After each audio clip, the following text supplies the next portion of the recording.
अरे भाई, जय वीरू तो गब्बर सिंह से लड़ाई लड़ रहे थे, तो फिर वीरू ने जय के खिलाफ सुपारी क्यों दे दी? जय और वीरू में टकराव क्यों हो रहा है? वजह क्या है? आखिर क्यों वीरू ने अपने पालतुओं का इस्तेमाल किया जय पर हमला बोलने के लिए? अब आप कहेंगे भैया ये जय वीरू कौन है? तो जय हुए बराक ओबामा और वीरू हुए हमारे प्रधानमंत्री नरेंद्र मोदी, क्योंकि इनकी दोस्ती तो ऐसी थी ना। याद कीजिए दोस्तों, अक्षय कुमार को दिए गए इंटरव्यू में प्रधानमंत्री नरेंद्र मोदी ने कहा था कि भाई हमारे बीच तो तू तड़ाक का रिश्ता है। ओबामा मुझे तू कहता है, मैं उन्हें तू कहता हूं, यानी तू तड़ाक होता है। और फिर एक मंच पर प्रधानमंत्री ने यह भाषण दिया था अपनी दोस्ती की बात करते हुए। मेरी और बराक के बीच में वो दोस्ती बन गई है उस खुलेपन के कारण। हम आराम से फोन पे बात कर लेते हैं, हम आराम से गप मार लेते हैं, हंसी मजाक कर लेते हैं। मगर अब बराक ओबामा ने देश के अंदर माइनॉरिटीज को लेकर, मुसलमानों को लेकर, अल्पसंख्यकों को लेकर प्रधानमंत्री नरेंद्र मोदी को आईना क्या दिखाया दोस्तों? तमाम मोदी सरकार के मंत्री और सबसे बड़ी बात प्रधानमंत्री नरेंद्र मोदी के तमाम पालतू पत्रकारों ने मानो सुपारी ले ली है बराक ओबामा के खिलाफ। एक सी जुबान का इस्तेमाल किया जा रहा है, मकसद है बराक ओबामा पर निशाना साधना। एक एक करके मैं आपको मिसाल दूंगा, मगर सबसे पहले, जैसे कि आप जानते हैं, निर्मला सीतारमण ने बराक ओबामा पर हमला बोला था। ये कहा था कि इन्होंने 6 मुसलमान देशों पर हमला किया था, वो हमें नसीहत न दें। अब ये देखिए, केंद्रीय मंत्री मुख्तार अब्बास नकवी ने बराक ओबामा को दिया जवाब। सुनिए उनका क्या जवाब। फिर रक्षा मंत्री राजनाथ सिंह भी चढ़ गए उनके ऊपर। भारतीय मुसलमानों के अधिकारों को लेकर पूर्व अमेरिकी राष्ट्रपति बराक ओबामा की टिप्पणी पर रक्षा मंत्री राजनाथ सिंह ने कहा, ओबामा को यह नहीं भूलना चाहिए कि भारत ही एकमात्र ऐसा देश है जो विश्व में रहने वाले सभी लोगों को भी परिवार का सदस्य मानता है। उनको अपने बारे में भी सोचना चाहिए कि उन्होंने कितने मुस्लिम देशों पर हमला किया है। दरअसल ये जो मुस्लिम देशों पर हमला किया वाली बात है ना, इसी जुबान का इस्तेमाल सभी कर रहे हैं, चाहे निर्मला सीतारमण, मुख्तार अब्बास नकवी, राजनाथ सिंह। अब मैं आपको बताता हूं कि वीरू ने किस तरह से अपने पालतू गुर्गों को लगाया है जय पर हमला बोलने के लिए। सब एक ही जुबान में बात कर रहे हैं और एक ही बात कर रहे हैं। सबसे पहले दोस्तों ये पत्रकार देखिए, न्यूज़ 18। इत्तेफाकन ये वही पत्रकार है जिस पर दंगा भड़काने को लेकर केस है। खुश हैं 98% मुसलमान, परेशान ओबामा भाईजान, फंस गए रहे ओबामा, यानी ओबामा अब भाईजान बन गए। जी न्यूज़, भारत में मुसलमानों की स्थिति को लेकर ओबामा का रियलिटी चेक मिल गया। आगे देखिए साहब। फिर तिहाड़ जेल में पत्रकारिता का नाम रोशन करने वाले ओबामा जैसे पश्चिमी देशों के नेता भारत को समझते ही नहीं। फिर देखिए साहब, बमबाज बराक जिन्होंने एक साल में 7 मुस्लिम देशों पर 26,112 बम गिराए, मतलब हर दिन मुस्लिम देशों पर 72 बम। तो एक तरह से कहा जा सकता है दोस्तों, सभी लगभग एक ही जुबान में बात कर रहे हैं। टाइम्स नाउ और भारत देखिए, यूएसए में शाहरुख और पूर्व राष्ट्रपति अब्दुल कलाम का नाम देखकर कैसे किया गया था भेदभाव, जानिए पूरा किस्सा। अब शाहरुख खान का इस्तेमाल किया जा रहा है साहब। आज मैं आपसे एक सवाल पूछना चाहता हूं। आज मैं आपको कुछ फैक्ट्स बताना चाहता हूं।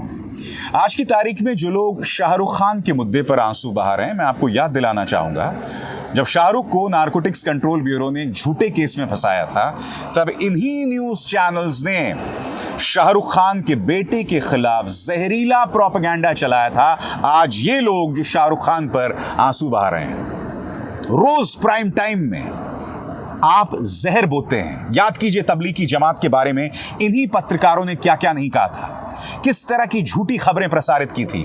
उसके बाद औरंगाबाद हाई कोर्ट ने तबलीगी जमात को दोषमुक्त करार दिया। खुद सुप्रीम कोर्ट के पूर्व चीफ जस्टिस बोबडे साहब ने कहा था कि तबलीगी जमात मामले में झूठी रिपोर्टिंग करके मीडिया ने अभिव्यक्ति की आजादी का गलत इस्तेमाल किया था। याद कीजिए कोरोना के दौरान मुसलमानों के बॉयकॉट करने की बात कुछ न्यूज चैनल्स कर रहे थे, उसे बढ़ावा दे रहे थे, झूठी खबरें चला रहे थे। यहां तक कि उत्तर प्रदेश पुलिस, योगी की पुलिस को इनका पर्दाफाश करना पड़ा था कि आप जो ये खबर चला रहे हैं, ये सारी खबरें झूठी हैं। आज ये लोग बराक ओबामा को नसीहत दे रहे हैं। वैसे एक बात स्पष्ट कर दूं, यहां बराक ओबामा ने 6 मुसलमान देशों पर हमला नहीं किया था।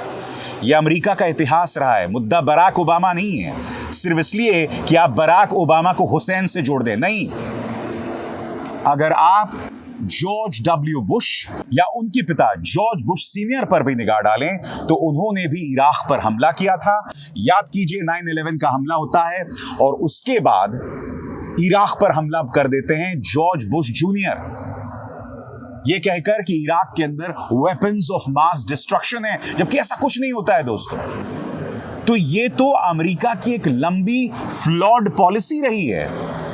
मगर क्या इसके चलते आप सिर्फ बराक ओबामा पर हमला बोलेंगे? कांग्रेस ने इन्हें चेतावनी दी है दोस्तों। क्या कहती हैं सुप्रिया श्रीनेत आपके स्क्रीन पर? अंग्रेजी में बयान है, मैं इसका हिंदी में अनुवाद कर रहा हूं। क्या मोदी सरकार के मंत्रियों को पता है कि जिस तरह से वो बराक ओबामा पर, पूर्व राष्ट्रपति पर हमला बोल रहे हैं, इसका क्या असर होगा? मोदी के प्रति वफादारी के चलते ये लोग ऐसा खतरनाक खेल खेल रहे हैं, इसके चलते भारत और अमेरिका के कूटनीतिक संबंधों में बड़ी दरार आ सकती है।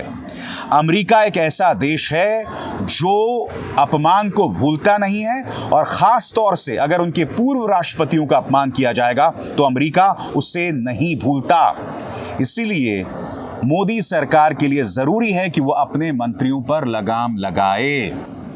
कांग्रेस ने ये चेतावनी दी है दोस्तों। मगर मुद्दा यहां सिर्फ मंत्रियों का नहीं है ना।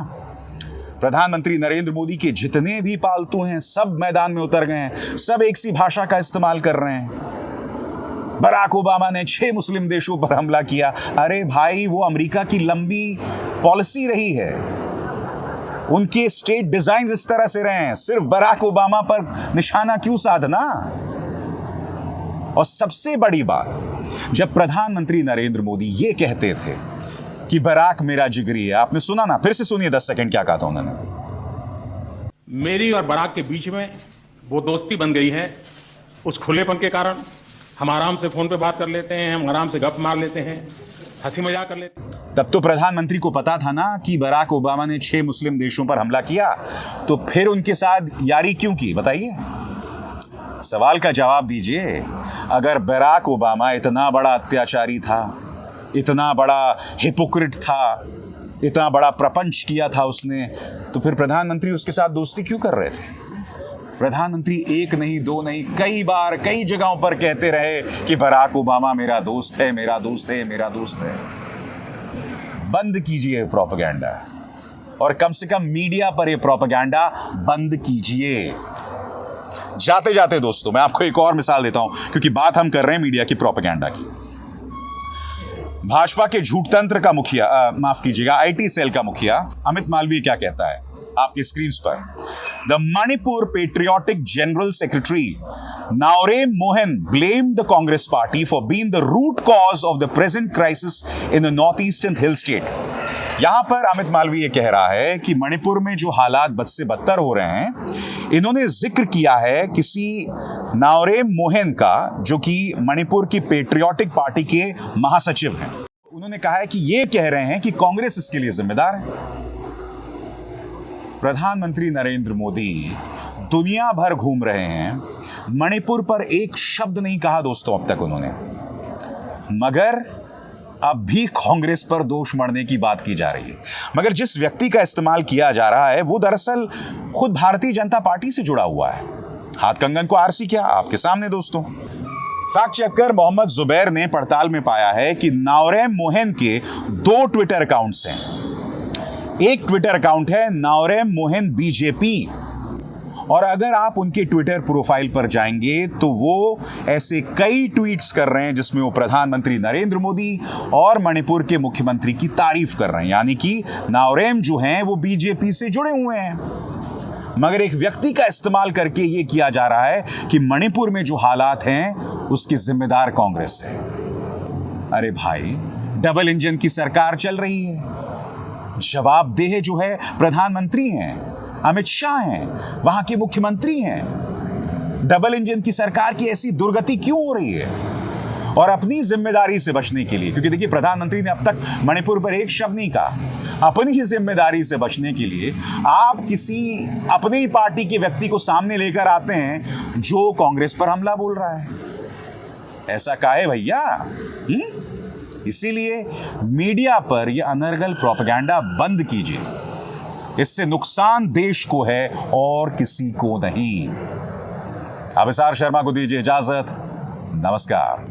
स्वतंत्र और आजाद पत्रकारिता का समर्थन कीजिए, सच में मेरा साथी बनिए। बहुत आसान है दोस्तों, इस ज्वाइन बटन को दबाइए और आपके सामने आएंगे ये 3 विकल्प, इनमें से एक चुनिए और सच के इस सफर में मेरा साथी बनिए।